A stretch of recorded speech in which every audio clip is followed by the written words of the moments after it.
Film ഗാരേജിന്റെ ഇന്നത്തെ cinema വാർത്തകളിലേക്ക് ഇവർക്കും സ്വാഗതം. ഷൂട്ടിംഗ് ആരംഭിക്കപ്പെട്ട ദുൽഖറിന്റെ ഏറ്റവും പുതിയ മലയാളം ബിഗ് ബഡ്ജറ്റ് സിനിമയാണല്ലോ ഐ ആം ഗെയിം. ചിത്രത്തിലെ നായികയിൽ ഒരു മാറ്റമുണ്ട് എന്നൊരു റിപ്പോർട്ട് പുറത്തു വന്നിരിക്കുകയാണ്. നേരത്തെ മലയാളത്തിൽ ആദ്യമായിട്ട് പ്രിയങ്ക മോഹൻ അഭിനയിക്കുന്നു എന്നൊരു റിപ്പോർട്ടാണ് സിനിമയെക്കുറിച്ച് വന്നതെങ്കിൽ ഇപ്പോഴത്തെ പ്രിയങ്ക സിനിമയിൽ നിന്നും മാറിയിരിക്കുകയാണ്. പകരം നിലവിൽ കോളിവുഡിലെ വലിയ സെൻസേഷൻ നടി കൂടിയായ കയാതു ലോഹർ ആയിരിക്കും ദുൽഖറിന്റെ നായികാവേഷത്തിലെത്തുക എന്നാണ് ഏറ്റവും അവസാനം പുറത്തു വന്നിരിക്കുന്ന റിപ്പോർട്ട്. നേരത്തെ 19-ാം നൂറ്റാണ്ട്, ഒരു ജാതി ജാതകം തുടങ്ങിയ സിനിമകളിലും കയാതു അഭിനയിച്ചതാണ്. എന്തായാലും കാത്തിരിക്കാം ഐ ആം ഗെയിമിന്റെ കൂടുതൽ ഒഫീഷ്യൽ അപ്ഡേറ്റുകൾക്ക്. വെളിപ്പെടുത്താനാകാത്ത ചില ആരോഗ്യ പ്രശ്നങ്ങളെ തുടർന്ന് സിനിമയിൽ നിന്നും കഴിഞ്ഞ ഏതാനും മാസങ്ങളായിട്ട് വിട്ടുനിൽക്കുകയാണല്ലോ നമ്മുടെ മെഗാസ്റ്റാർ മമ്മൂക്ക.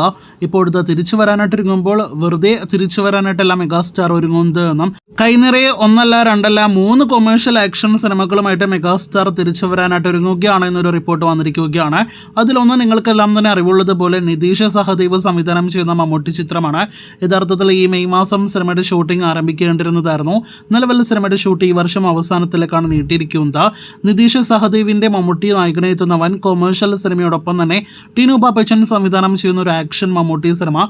ഇതുകൂടാതെ ഖാലിദ് റഹ്മാൻ സംവിധാനം ചെയ്യുന്ന മമ്മൂട്ടി നായകനെ എത്തുന്ന മമ്മൂട്ടിയുടെ ഉണ്ടയ്ക്ക് ശേഷമുള്ള ഖാലിദ് മമ്മൂട്ടി സിനിമ എന്നിവയാണ് നിലവിൽ മമ്മൂട്ടിയുടെ വൻ ആക്ഷൻ സിനിമകളായിട്ട് വരാനായിട്ട് ഒരുങ്ങുന്നത്. അപ്പോൾ ഈ 3 സിനിമകളുടെ ലൈനപ്പ് കൊണ്ട് തന്നെ മെഗാസ്റ്റാറിനെ എത്തിച്ചിരിക്കുകയാണ് നമ്മുടെ ജനങ്ങളെ. എന്തായാലും കാത്തിരിക്കാം സിനിമകളുടെ ഒഫീഷ്യൽ പ്രഖ്യാപനത്തിനായിട്ട്, ഷൂട്ടിങ്ങിനായിട്ട്, റിലീസിനായിട്ട്.